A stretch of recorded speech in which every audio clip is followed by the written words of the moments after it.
வணக்கம். இன்னைக்கு உங்களுக்காக கதை சொல்ல வந்திருப்பது வியல் உங்கள் சகி. இன்னைக்கு நம்ம பார்க்க போற கதையின் பெயர் கையில் கிடைத்த அற்புதம். கதைக்குள்ள போலாமா? உச்சி வெயில் சுள்ளென்று முகத்தில் அடிக்க நெற்றியில் வைத்திருந்த வியர்வையை துடைத்துக் கொண்டு கலப்பையை ஓரமாக வைத்துவிட்டு வரப்பின் மீது அமர்ந்த சித்தார்த் பின்னால் இருந்த அந்த தென்னை மரத்தில் சற்று சாய்ந்து கொண்டான். தம்பி, என்னப்பா, நாங்கள் சாப்பிட்டு வந்துடவா என்று சற்று தூரத்தில் ஏர் ஓட்டி கொண்டிருந்த முனியப்பன் குரல் கொடுக்க, சரி அண்ணே, சாப்பிட்டு கொஞ்சம் ரெஸ்ட் எடுத்துட்டே வாங்க என்றான் சித்தார்த். நீங்க சாப்பிடல தம்பி என்ன முனுசாமியின் மனைவி கேட்க, கனகா சாப்பாடு எடுத்துட்டு வருவாக்கா என்றான். சரி தம்பி என்று இருவரும் அங்கிருந்த மோட்டரின் அருகே சென்று அங்கு பைப்பில் பொங்கி வந்து கொண்டிருந்த தண்ணீரில் கை கால்களை அலம்பச் சென்றனர். சித்தார்த் கனகாவிற்காக பார்த்து கொண்டிருக்க அவன் முகத்தில் பசியின் வாட்டம் மட்டுமே தெரிந்ததே தவிர புதிதாக திருமணமான தனது மனைவி தனக்காக சாப்பாடு கொண்டு வருவாளா என்று ஆவலாக பார்ப்பது போல் தெரியவில்லை. என்னைவ இன்னும் காணோம், டைம் வேற ஆகுது, பசி வைத்த கிள்ளுது. இந்த அம்மா வேற இப்பதான் அவங்க அண்ணன் பொண்ணுக்கு கல்யாணம், ஆட்டுக்குட்டிக்கு கல்யாணம்னு போயிட்டாங்க. அவங்க இருந்திருந்தா அவங்களே கொண்டு வந்திருப்பாங்க. இவளை இன்னும் காணோம். எதுக்கு இதெல்லாம் பண்றா? நானே வீட்டுக்கு வந்து சாப்பிட்றேன்னு சொன்னா வேண்டாங்க, வெயில் அலையாதீங்க, நானே கொண்டு வரேன்னு சொல்றா. இப்படிலாம் பண்ணா மட்டும் எனக்கு இவன் மேல பாசமா வந்துட போகுது என்று திரும்பி முனுசாமியையும் அவரது மனைவியையும் பார்த்தான். அவர்கள் இருவரும் சற்று தூரத்தில் வரப்பின் ஓரம் அமர்ந்து கொண்டு ஏதோ கதைகள் பேசி சிரித்து கொண்டு சாப்பிட்டு கொண்டிருந்தனர். அவங்களுக்கு படிப்பு இல்லைனாலும், அவங்க கிட்ட பணம் இல்லைனாலும், அவ்வளவா அழகே கூட இல்லைன்னாலும் அவங்க எவ்வளவு சந்தோஷமா இருக்காங்க. இத்தனைக்கும் கல்யாணம் ஆகி 20 வருஷத்துக்கு மேல இருக்கும். ஆனா இப்ப கல்யாணம் ஆன நம்மளால மட்டும் எதுக்கு கனகா கூட இப்படி அன்பா இருக்க முடியல? பாவம், அவ என்னவோ நல்ல பொண்ணுதான். அம்மா போலவே எனக்கு எல்லாம் பார்த்து பார்த்து செய்யறா. அம்மா கிட்டயும் நல்ல மாதிரி நடந்துக்கிறா, சுறுசுறுப்பா இருக்கா, எல்லார்கிட்டயும் தன்மையா பேசுறா. அவளை பார்த்த உடனே எல்லாருக்கும் பிடிச்சியும் போகுது. நல்ல பயந்த சுபாவம் உள்ள பொண்ணு. ஆனாலும் என் மனசுதான் அவகிட்ட போகல. அதுக்கு காரணம் என்று பெருமூச்சு விட்டவன் சற்று தூரத்தில் கனகா கையில் சாப்பாடு பையை எடுத்துக்கொண்டு அறக்க பறக்க அந்த வரப்பில் கால் இடறி கொண்டு வேகமாக வருவதை பார்த்தான். அவள் குடியிடையில் அந்த அரக்கு கலர் மெல்லிதான பார்டர் வைத்த சேலை நிற்காமல் வழுக்கி கொண்டு போக அவள் அழகான தந்தம் போன்ற கைகளால் அதி சிரமப்பட்டு இழுத்து இழுத்து மூடிக்கொண்டு வருவதை பார்க்க பார்க்க சித்தார்த்திற்கு சிரிப்பு வந்தது. இவளுக்கு என்ன குறைச்சல்? நல்ல கலரு, திட்டமான உயரம், அதுக்கேத்த உடம்பு, படிச்சும் இருக்கா, நல்லாவும் சமைக்கிறா, பொறுப்பான பொண்ணாவும் இருக்கா. இவளையே என்னால ஏத்துக்க முடியல. இந்த மனசுல அவ இருக்கிற வரைக்கும் இவளை நான் ஏத்துக்கவே முடியாது போல இருக்கே என்று முகத்தை வேறு பக்கம் திருப்பி கொண்டான். இதற்குள் மூச்சு வாங்க அவன் அருகில் வந்து நின்ற கனகா, என்னங்க, சாரிங்க, ரொம்ப நேரம் ஆயிடுச்சா, பசியா இருக்கா என்று கேட்டுக்கொண்டு சற்று நகர்ந்து அமர்ந்து கொண்டு பேக்கில் இருந்த கேரியரை வெளியெடுத்தாள். அப்பொழுது அதில் இருந்த சிறிய கரண்டி கீழே விழ, பார்த்து பார்த்து, பொறுமையாவே செய், என்னை அவசரம் என்றான் சித்தார்த். சரிங்க, உங்களுக்கு பசியா இருக்குமேன்னு தான் என்று வாட்டர் பாட்டிலை திறந்து அந்த கரண்டியை கழுவி விட்டு தட்டை எடுத்து வைத்து கடகடவென அவனுக்கு சாப்பாடு பரிமாறினாள். முருங்கைக்காய் மாங்காய் சாம்பார் வாசனை மூக்கை துளைக்க அதற்கு பக்குவமாக வாழைக்காயை பொன்னிறமாக வறுத்தெடுத்து வந்திருந்தாள். இதை பார்க்க பார்க்க சித்தார்த்திற்கு நாக்கில் எச்சில் ஊற அவள் பரிமாறியதும் கடகடவென சாப்பிட ஆரம்பித்தான். கொஞ்சம் இருங்க என்று சிறிய டப்பாவில் இருந்து கொத்தமல்லி சட்னி எடுத்து தட்டின் ஓரம் வைத்தாள்.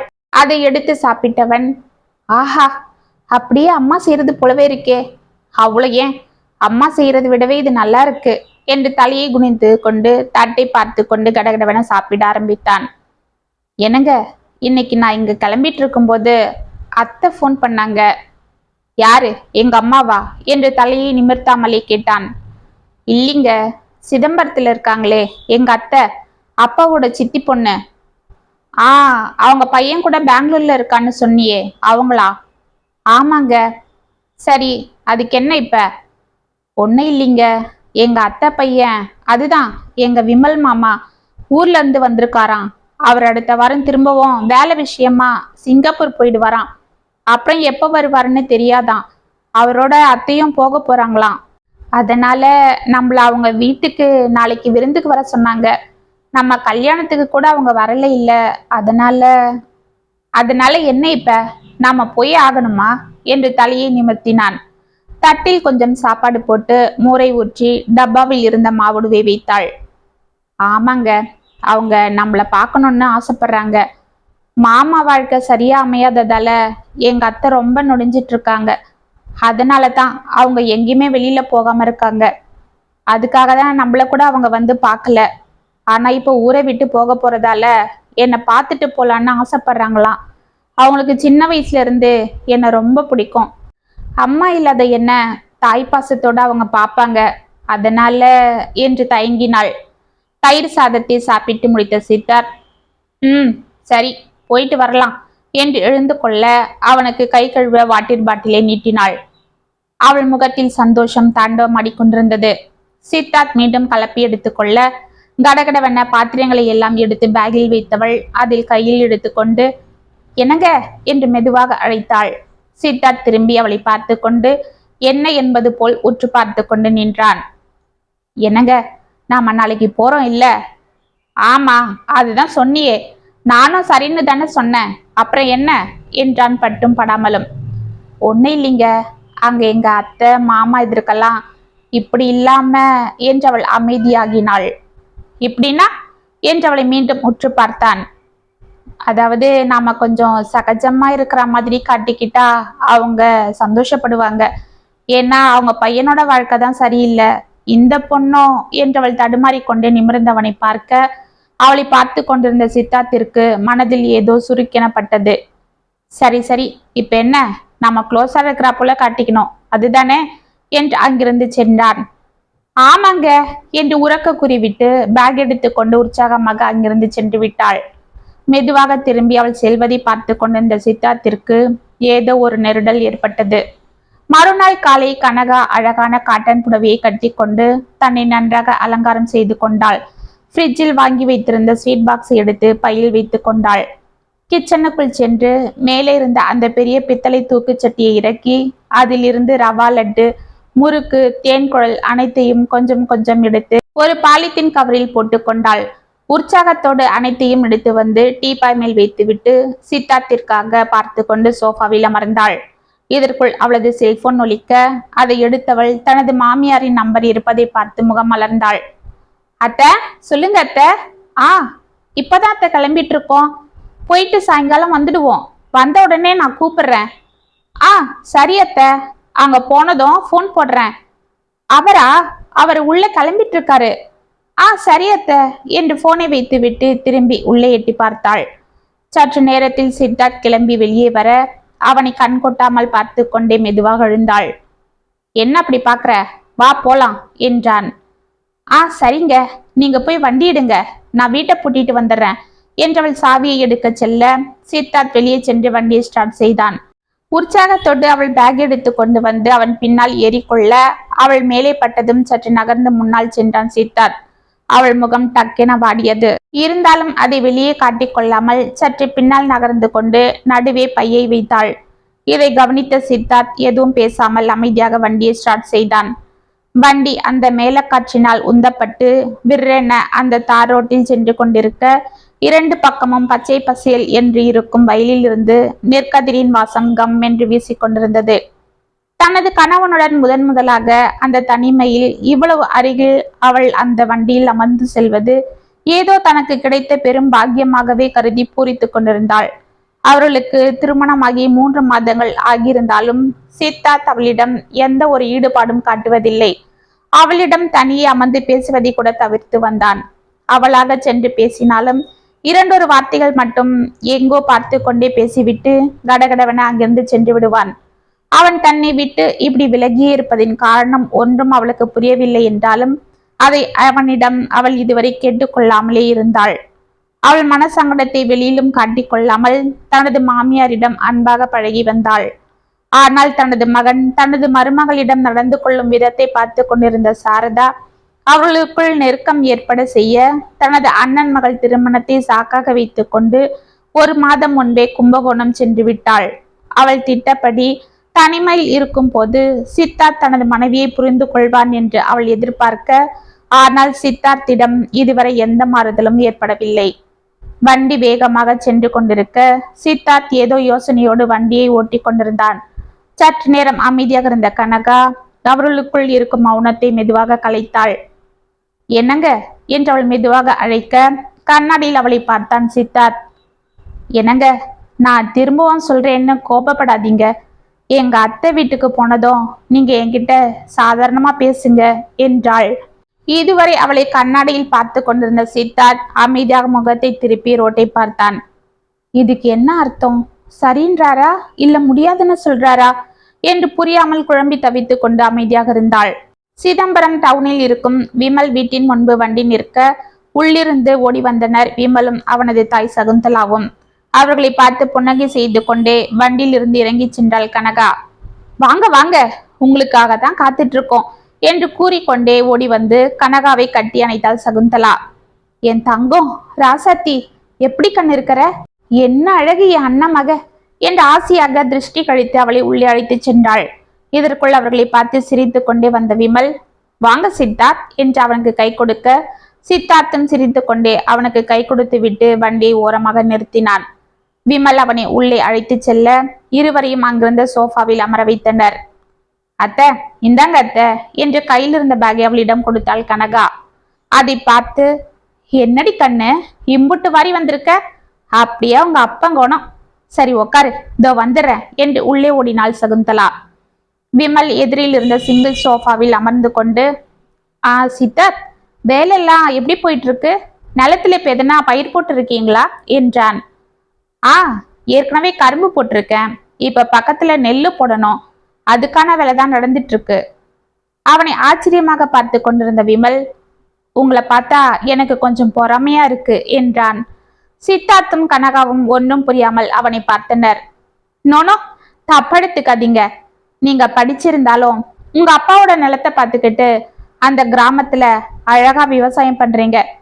டென்ஷன் இல்லாத வேலை, இயற்கையோட இயற்கையா என்ன நிம்மதியான ஒரு வேலை அது. யாருக்கும் கை கட்டி பதில் சொல்ல வேண்டாம், இல்ல எப்பவும் சந்தோஷமா இருக்கலாம். மற்றவங்க வயிறு நிரம்பனா தன்னோட மனசு நிறையும் என்றது போல மற்றவங்களுக்கு சோறு போடுற தொழில். ஆனா நம்ம நாட்டுல இதை எல்லாரும் கேவலமா நினைக்கிறாங்க. படிச்சுட்டு எல்லாரும் வெளிநாடு வெளியூர்னு போகத்தான் பாக்குறாங்களே தவிர நம்ம நாட்டு முதுகெலும்பான விவசாயத்தை யாரு பாக்குறா என்று சிரித்தான். சித்தார்த் அமைதியாக சிரித்து கொண்டிருந்தான். ஆனா சித்தார்த், இவ்வளோ பேசுறனே, நான் மட்டும் என்ன அந்த கூட்டத்தை சேர்ந்தவன் தான். நானும் பிஇ படிச்சுட்டு ஒரு ஐடி கம்பெனியில் தான் வேலை பார்த்துட்டு இருக்கிறேன் என்று கலகலவென சிரித்தான் விமல். ஆமா தம்பி, அவங்க அப்பா இருந்த வரைக்கும் எவ்வளவோ அடிச்சுக்கிட்டாரு. விவசாயம் பாருடா, இன்னும் கூட 2 ஏக்கரா வாங்கி போடுறேன், நாம நம்ம ஊர்லயே இருக்கலான்னு. ஆனா இவன் இருக்கிற நிலத்தையும் வித்து படிச்சுப்புட்டு எங்கேயோ பெங்களூருக்கு ஓடிட்டான் சம்பாதிக்க. அங்க நல்ல வருமானம் இருந்தாலும் புள்ள நம்ம கண்ணெதிர்க்க இல்லையேன்னு அவங்க அப்பாவும் ஏக்கத்தோட போய் சேர்ந்துட்டாரு. அவர் இல்லாத வீட்டுல நான் மட்டும் எதுக்குன்னு இவன் கூடவே போயிட்டேன் என்று கூறிக்கொண்டு கையில் 2 கப்புகளில் சூப்பை கொண்டு வந்து அவர்களிடம் கொடுத்தாள். அதை வாங்கி கொண்ட சித்தார்த், அப்புறம் நீங்க இங்க வரவே இல்லையா என்றான். வந்தன் தம்பி, என் பிள்ளைக்கு கல்யாணம் பண்ணதும் நான் அங்க இருக்கிறத என் மருமக விரும்பல. ஏதோ சின்ன சின்னதா பிரச்சனை பண்ணிட்டு இருந்தவ ஒரு நாள் உடைச்சி பேசிட்டா. அப்புறம் நம்மளால அவங்களுக்குள்ள எதுக்கு பிரச்சனைன்னு நான் இங்கே வந்து கிடந்துட்டேன். இவன் தான் அப்பப்ப வந்து பார்த்துட்டு இருப்பான்.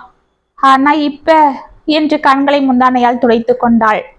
சித்தார்த் ஒன்றும் புரியாமல் விமலை பார்க்க, நீங்க சாப்பிடுங்க, அவங்க இப்படிதான் அப்பப்ப எமோஷனல் ஆகிடுவாங்க என்று சிரித்தான். கனகா எழுந்து சென்று தனது அத்தையின் அருகில் அமர்ந்து அவளை சமாதானம் செய்தாள். ஏ ராசாத்தி, இந்த குணவதிய கட்டிக்கடான்னு நான் எவ்வளவு தலைப்படா அடிச்சுக்கிட்டேன் இவங்கிட்ட. கேட்டானா போயும் போயும் எங்கிருந்தோ ஒருத்திய கூட்டியாந்தான். எல்லாம் இந்த காதல் பண்ற வேலைதான். இவளை கட்டியிருந்தா இந்நேரம் நானும் நிம்மதியா இருந்திருப்பேன், அவனும் சந்தோஷமா இருந்திருப்பான் என்று சகுந்தலா யதார்த்தமாக கூறிக்கொண்டே போக கனகாவிற்கு நெஞ்சு படபடவென அடித்து கொண்டது. அவள் திருவென விழித்து கொண்டே சித்தார்த்தை பார்த்தாள். ஆனால் அவன் முகத்தில் எந்த மாற்றமும் இல்லாமல் அமைதியாக இருந்தான். அம்மா, என்னம்மா பேசாம இருங்க என்று பரபரத்த விமல், சித்தார்த், எங்க அம்மா அப்படிதான், ஏதாவது பேசிட்டே இருப்பாங்க. நீங்க வாங்க, நாம வீட்டை சுத்தி பார்க்கலாம் என்று அவனை அழைத்தான். சித்தார்த் காலி பவுலை டீப்பாய் மேல் வைத்துவிட்டு அவனுடன் சென்றான். கனகா சகுந்தலாவை சமாதானம் செய்து கிச்சனுக்கு அழைத்து சென்று அவளுடன் சமையலில் இறங்கினாள். அந்த அழகான பழைய வீட்டை சித்தார்த்திற்கு சுற்றி காட்டி கொண்டிருந்த விமல் அங்கிருந்த தோட்டத்திற்கு அவனை அழைத்து செல்ல, அங்கிருந்த 2 தென்னை மரத்தின் அருகே அதில் சாய்ந்து கொண்டு நின்றான். இந்த தென்னை மரம் நானும் கனகாவும் வச்சதுதான். சின்ன வயசுல அவ இங்க லீவுக்கு வந்துடுவா. அப்பெல்லாம் எங்க அம்மா அவளை 1 மாசம் வச்சுட்டு இருந்துட்டு தான் அனுப்புவாங்க. அப்ப என் கூட தான் விளையாடுவா. அப்ப நாங்க 2 பேரும் சேர்ந்து நட்டதுதான் இந்த மரங்க என்று சிரித்தான். அவனை அமைதியாக பார்த்து கொண்டிருந்த சித்தார்த்திற்கு மனதில் ஒரு எண்ணம் தோன்றியது. ஒருவேளை இந்த ஆளு கனகாவை காதலிச்சிருப்பானோ? அவளும் இவனும் சின்ன வயசுல இருந்து பழகி ஒருத்தருக்கு ஒருத்தர் விரும்பி இருப்பாங்களோ? ஏதோ பிரச்சனையில பிரிஞ்சிருக்காங்க போல இருக்கு. அதனாலதான் இவனும் ஏதோ விரக்தியிலேயே பேசுறான்னு நினைக்கிறேன். ஆனா கனகாவை பார்த்தா அப்படி தெரியல.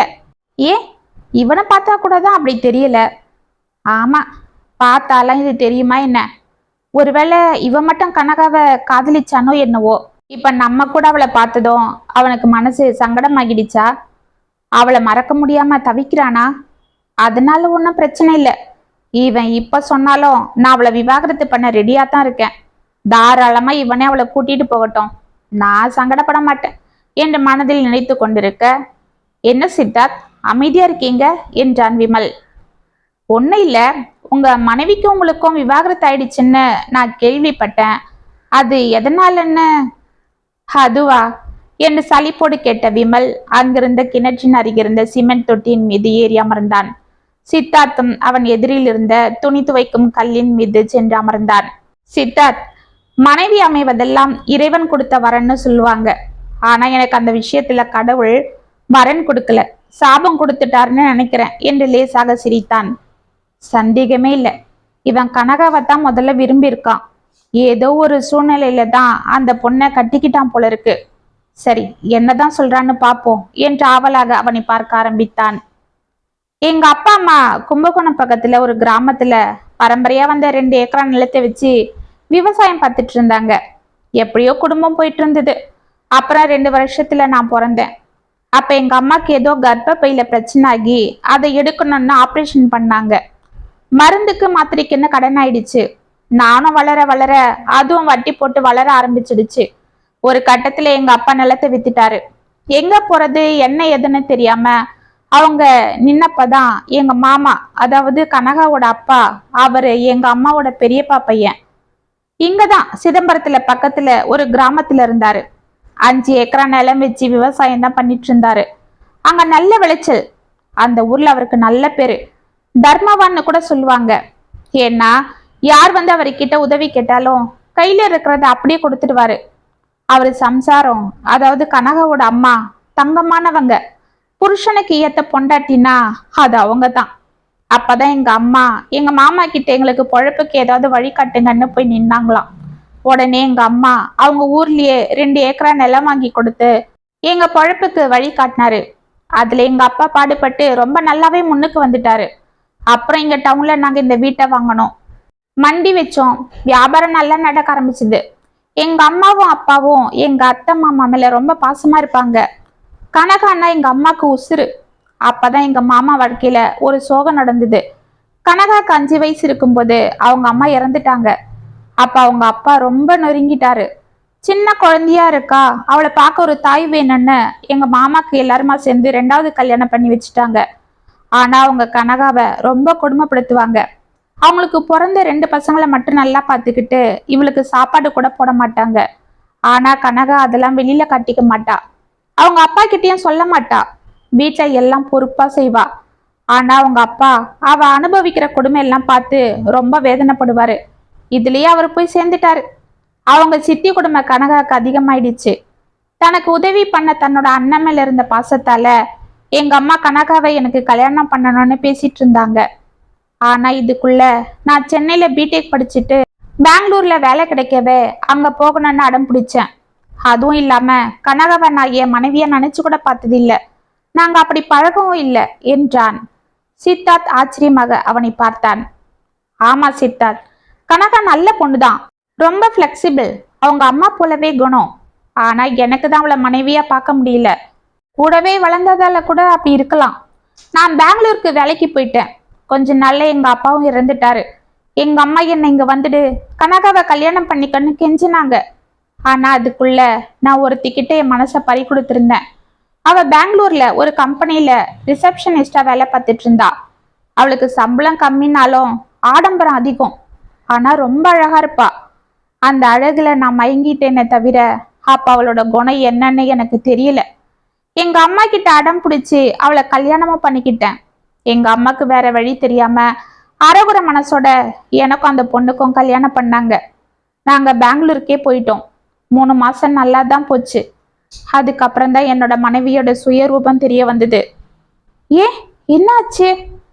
அவ என்னை காதலிக்கல. என்னோட வேலையும் என்னோட சம்பளத்தையும் தான் காதலிச்சிருக்கா. கல்யாணம் ஆன 3 மாசத்துல எனக்கு அந்த கம்பெனில வேலை போயிடுச்சு. நான் திரும்பவும் வேற வேலையில செட்டில் ஆக நேரம் எடுத்தது. அதுக்குள்ள என் மனைவி என்னை ரொம்ப கேவலப்படுத்திட்டா. ஏன்? என் மனைவிக்கு ஆடம்பரமான வாழ்க்கை வாழணும்னு ஆசை. அவ பிறந்தது மிடில் கிளாஸா இருந்தாலும் அவ ஆசை எல்லாம் ஹை கிளாஸா இருந்தது. அதுக்காக தான் அவ நல்ல சம்பளத்துல இருந்த என்னை காதலிச்சிருக்கா. எனக்கு வேலை போயிடவே என்னால உடனே வேற வேலையில சேர முடியல. அது வரைக்கும் கையில இருந்த காசு எல்லாம் செலவாயிடுச்சு. அவளால மாசத்துக்கு ஒரு மாலு, வாரம் ஒரு சினிமா, தினமும் ஃப்ரெண்ட்ஸுங்க கூட ஹோட்டல்னு பழையபடி சுத்த முடியல. என்னை கண்டபடி பேச ஆரம்பிச்சிட்டா. எங்க அம்மா அவளுக்கு புத்தி சொல்றாங்கன்னு அவங்கள வீட்டை விட்டு போக சொல்லிட்டா. அவங்களும் இங்க வந்துட்டாங்க. ஆனாலும் அவ ஆத்திரம் அடங்கல. ஏன்னா அவங்க ஃப்ரெண்ட்ஸுங்க எதிர்க்க கேவலமா பேசி அவமானப்படுத்துவா. ஒரு கட்டத்துக்கு மேல அவ அட்டகாசத்தை தாக்க முடியாம நான் அவளை அடிச்சிட்டேன். இதையே சாக்கா வச்சுக்கிட்டு வீட்டை விட்டு போயிட்டா. கொஞ்ச நாளா விவாகரத்தும் ஆயிடுச்சு. அவ போன கையோட திரும்பவும் எனக்கு ஒரு நல்ல கம்பெனில இன்னும் அதிகமான சம்பளத்துல வேலை கிடைச்சிடுச்சு. திரும்பவும் நீங்க அவங்கள கூப்பிட்டீங்களா என்று அவளாக கேட்டான் சித்தார்த். என்ன சித்தார்த், அது கொல்லிக்கட்டுன்னு தெரிஞ்சே அதை எடுத்து யாராவது தலைய சொரிஞ்சுப்பாங்களா? ஆண்டவன் எனக்கு என் மனைவிய பத்தி புரிஞ்சிக்க வைக்கதான் கொஞ்ச நாள் வேலை இல்லாம செஞ்சிருக்காரு. திரும்பவும் நான் அதே பாதாளத்துல விழணுமா சொல்லுங்க? அதுதான் நான் வேலை கிடைச்சத அவகிட்ட சொல்லல. அவளும் அதுக்கப்புறம் என்கிட்ட வரல. இப்ப என்ன எங்க கம்பெனில சிங்கப்பூர் அனுப்புறாங்க. நான் எங்க அம்மாவை கூட்டிட்டு அங்கேயே போய் செட்டில் ஆகிட போறேன். என்ன, எங்க அம்மா தான் பாவம் என் வாழ்க்கையை நினைச்சு தினமும் வேதனைப்பட்டுட்டு இருக்காங்க என்றான். இதற்குள் உள்ளிருந்து சகுந்தலா குரல் கொடுக்க, வாங்க சாப்பாடு ரெடி ஆயிட்டு இருக்கோம் என்று அவனை உள்ளே அழைத்தான். உங்க மனைவியோட பேரு என்றான் சித்தார்த் மெதுவாக. ஓ, நான் அதை சொல்லவே இல்லைல்ல. அவ பேரு ஷைலஜா. ஆனா தன்னை ஷைலுன்னு தான் கூப்பிடணும்னு சொல்லுவா என்று விமல் சிரித்து கொண்டே தனது பர்சில் இருந்து அவளது போட்டோவை எடுத்து அவனிடம் காண்பித்தான். இது நான் அவளை காதலிக்கும் போது அவ கொடுத்த போட்டோ. என்ன நீங்க எப்பவும் மறக்க கூடாதுன்னு இத கொடுத்து என் பர்சில வச்சுக்க சொல்லுவா. அதெல்லாம் வெறும் டைலாக் என்ன, அப்புறம் தான் தெரிஞ்சது என்று பெருமூச்சு விட்டு கொண்டு உள்ளே சென்றான். சித்தார்த் அந்த போட்டோவை பார்க்க அவனது தலை கிர்ரென சுற்றியது. ஷைலு, ஷைலு, ஏன் ஷைலுவா இவரோட மனைவி? சென்னையில நான் MBA ஃபைனல் இயர் படிக்கும் போது இவ BBA படிச்சுட்டு இருந்தாளே. அப்ப நாங்க உயிருக்கு உயிரா காதலிச்சமே. அப்பெல்லாம் அவன் நீங்க தான் என் உலகம், நீங்க இல்லாம என்னால இருக்க முடியாதுன்னு சொல்லுவாளே. நீங்க MBAல நல்லா படிக்கணும், நீங்க கேம்பஸ் இன்டர்வியூல பாஸ் ஆகணும், பெரிய வேலையில சேரணும், நாம இங்கே வசதியா வாழணும், நல்லா செட்டில் ஆகணும்னு சொல்லுவா. ஆனா என்னாலதான் MBA முடிக்க முடியல. அப்ப நடந்த ஒரு ஆக்சிடென்ட்ல என் கையெலும்பு ஃப்ராக்சர் ஆயிடுச்சு. நான் 6 மாசம் பெட்டில் படுத்துட்டேன். எனக்கு ஆப்ரேஷன் ஆகியிருந்தது. என்னால எக்ஸாம் எழுத முடியல. அப்ப எல்லாரும் வந்து என்னை பார்த்து ஆறுதல் சொன்னாங்க. ஆனா ஷைலு தான் வரல. நான் உடம்பு தேறி வந்து என்ன எதுன்னு விசாரிச்சப்பதான் அவங்க அப்பா திடீர்னு இறந்து போனதால அவங்க அம்மா ஊரோட போயிட்டான்னு சொன்னாங்க. அவளும் எனக்கு ஃபோன் பண்ணல. நான் ஃபோன் பண்ணாலும் அந்த நம்பர் உபயோகத்துல இல்லைன்னு வந்தது. அதுக்கப்புறம் நான் ரொம்ப நொந்து போய் எக்ஸாம் எழுத முடியாம அம்மா கிட்டே ஊரோட வந்துட்டேன். நம்மளுக்கு பரம்பரை பரம்பரையா வர்ற இந்த நிலம்தான் எப்போ நமக்கு சோறு போடும். உங்க அப்பா போல நீயும் அந்த நிலத்தை பார்த்துக்கிட்டு இங்கே நிம்மதியா இருந்துருன்னு அம்மா சொல்லவே நான் அந்த நிலத்தை பார்த்துக்கிட்டு இங்கே செட்டில் ஆகிட்டேன். அதுக்கப்புறம் தான் கனகாவும் என் வாழ்க்கையில வந்தா. அம்மாக்காக அவளை கல்யாணம் பண்ணிக்கிட்டாலும் என் ஷைலுவை என்னால மறக்க முடியல. அவ எங்க இருந்தாலும் என்னை கண்டிப்பா மறந்திருக்க மாட்டா. ஒரு நாள் கண்டிப்பா என்னை தேடி வருவான்னு இருந்தேன். ஆனா அவ என்று அவன் கண்கள் கலங்க இந்த உலகமே அவனுக்கு சுற்றுவது போல் ஆடி போனான். என்ன சித்தார்த், இங்கே நின்னுட்டீங்க, வாங்க சாப்பிடலாம் என்று உள்ளிருந்து வந்த விமல் அவனை அழைத்து சென்றான். சகுந்தலா அவர்களுக்கு சாப்பாடு பரிமாற அவளுடன் கனகாவும் பரிமாறி கொண்டிருந்தாள். நீயும் உக்காருடா கண்ணு, நான் பரிமாறுறேன் என்றாள் சகுந்தலா. பரவாயில்ல அத்தை, நீங்க தனியா சாப்பிடணும் இல்ல, அப்புறமா நம்ம சாப்பிடலாம் என்றாள் கனகா. ஏ ராசாத்தி, எங்க அண்ணன் கூட இப்படிதான், யாரையும் தனியா விடக்கூடாது, எல்லாரும் ஒத்துமையா இருக்கணும்னு சின்ன விஷயத்துக்கு கூட யார் மனசையும் நோகடிக்க மாட்டாரு. இது செய்யறதெல்லாம் பார்க்க பார்க்க அவருதான் என் கண்ணு முன்னாடி வந்து நிக்கிறாரு. கண்ணு, என் கனகா ரொம்ப நல்ல பொண்ணு, அவளை நீ கண்கலங்காம பாத்துக்க ராசா.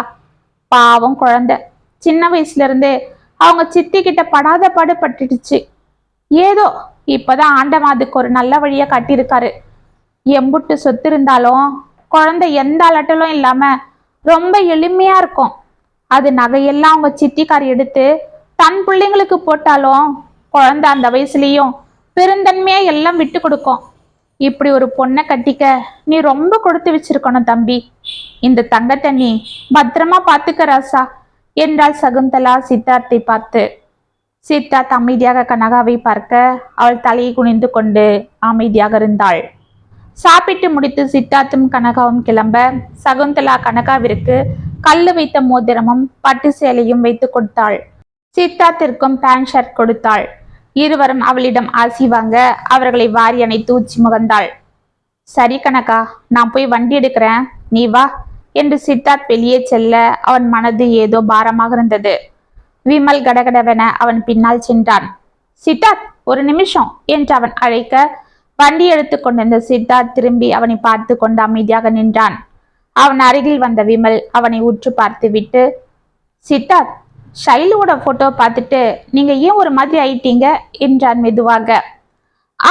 அதெல்லாம் ஒண்ணும் இல்ல, எனக்கு கொஞ்சம் தலைவலியா இருக்கு, அதுதான் என்று படப்படத்தான் சித்தார்த். விமல் லேசாக சிரித்து விட்டு, எனக்கு எல்லாம் தெரியும் என்றான். என்ன என்ன என்றவனை தவிப்போடு பார்த்தான் சித்தார்த். ஷைலு உங்க முன்னாள் காதலி தானே? 1000 தேள்கள் ஒரே நிமிடத்தில் கொட்டியது போல் இருந்தது சித்தார்த்திற்கு.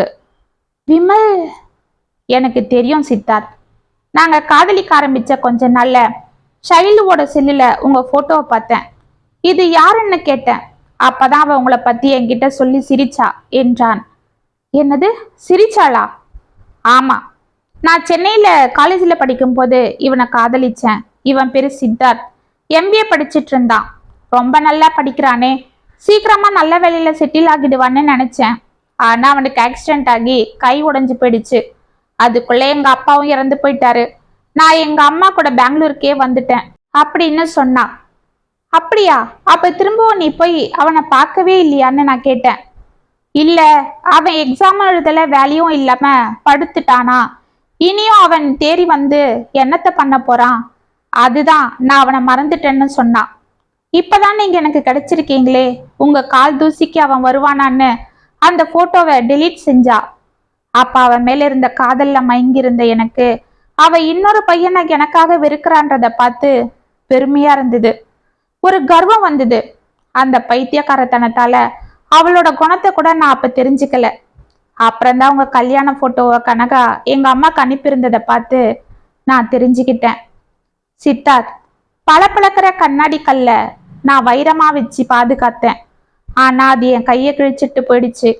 ஆனா நீங்க கையில கிடைச்ச வைரத்தை கண்ணாடி கல்ல ட்ரீட் பண்றீங்க, அது கூட ஒரு போலியான ஒருத்திக்காக என்றான்.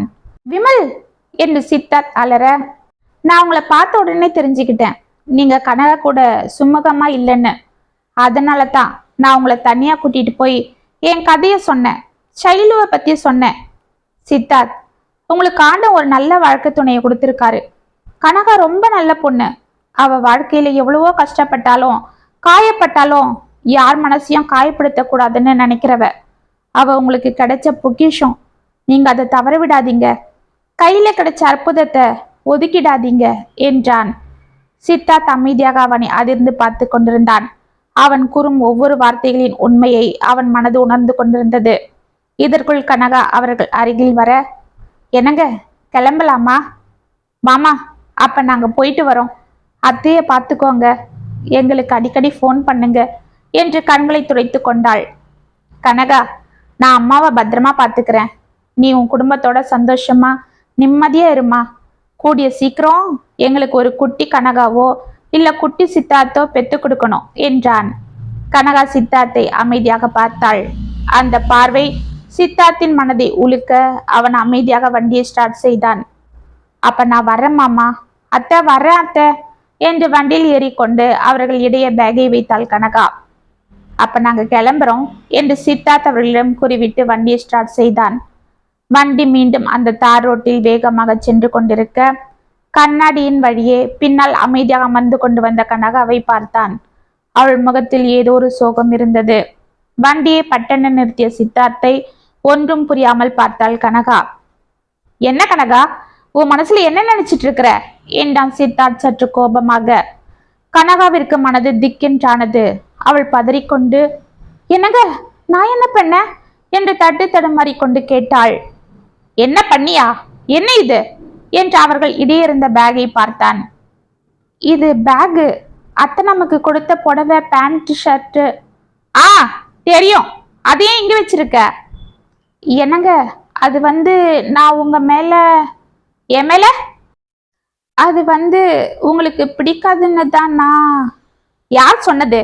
நான் சொன்னனா என்று அவன் திரும்பி அவளை முறைக்க, என்னங்க நாம வரும்போது நான் பின்னாடி உக்காந்ததும் நீங்க சங்கடமா ஃபீல் பண்ணீங்க, அதனால தான்.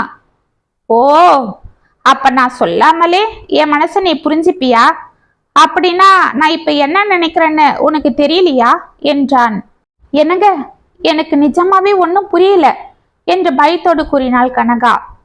ஹே, எதுக்கு இப்படி பயப்படுற? இதோ பாரு, இனிமே நமக்குள்ள இந்த பேக் வேண்டாம். இனிமே நமக்குள்ள எந்த இடைவெளியும் இருக்கக்கூடாது. வண்டியில மட்டும் இல்ல, வாழ்க்கையிலையும் தான் என்று சிரித்தான். கனகாவிற்கு அந்த நிமிடம் இந்த உலகமே ஆனந்தமாக தோன்றியது. 1000 தாமரைகள் ஒரு சேர மலர்வது போல் தோன்ற, 1000 வேணியை ஒரு சேர வாசிப்பது போல் அவள் காதில் இன்பமான ஓசை கேட்டது. பூத்து குலுங்கும் மல்லிகை பூவை தென்றல் காற்று தன் மீது தூவி விட்டு செல்ல, நெற்கதிர்களின் மீது பட்டு வரும் தென்மேற்கு பருவ காற்று சிறு சாரலை அவள் மீது பன்னீர் போல் தெளித்தது. அதில் அவள் ஆனந்தமாக நனைந்து கொண்டு நிற்பது போல் மகிழ்ச்சியோடு இருக்க, ஹே என்னம்மா சைலண்ட் ஆயிட்ட என்று அவள் லேசாக அடித்தான் சித்தார்த். என்னங்க, அப்ப நீங்க இனிமே என் கூட சாதாரணமா பேசுவீங்களா? என் கூட அன்பா பழகுவீங்களா என்று அவள் சிறு பிள்ளையை போல் கேட்க, ஏய் என்ன இது, இனிமே நீதான் எனக்கு எல்லாம் என்று அவள் கைகளை எடுத்து தன் தோளின் மீது வைத்து கொண்டான். கனகா உடல் சில்லிட்டு போக அவள் வெட்கத்தோடு அவன் தோளில் சாய்ந்தாள். அவளை பார்த்து சிரித்து கொண்டே வண்டியை ஸ்டார்ட் செய்தான் சித்தார்த். அந்த தங்கு தடையில்லா தார் ரோட்டில் அந்த வண்டி ஆனந்தமாக செல்வதை போல் அவர்கள் வாழ்க்கை பயணமும் இனி ஆனந்தமாக செல்லும் என நாம் மனதார நம்புவோம். இத்துடன் கையில் கிடைத்த அற்புதம் கதை முற்றம். உங்களுக்கான எழுதின இந்த கதை உங்களுக்கு பிடிச்சிருந்தா கமெண்ட்ஸ்ல சொல்லுங்க, லைக் பண்ணுங்க, ஷேர் பண்ணுங்க, மறக்காம சப்ஸ்கிரைப் பண்ணிக்கோங்க. மீண்டும் நாளைக்கு வேற ஒரு சுவாரஸ்யமான கதையோட உங்களை சந்திக்கிறேன். அது வரைக்கும் இனிப்பிலே இருங்க. இப்படிக்கு வியல் உங்கள் சகி.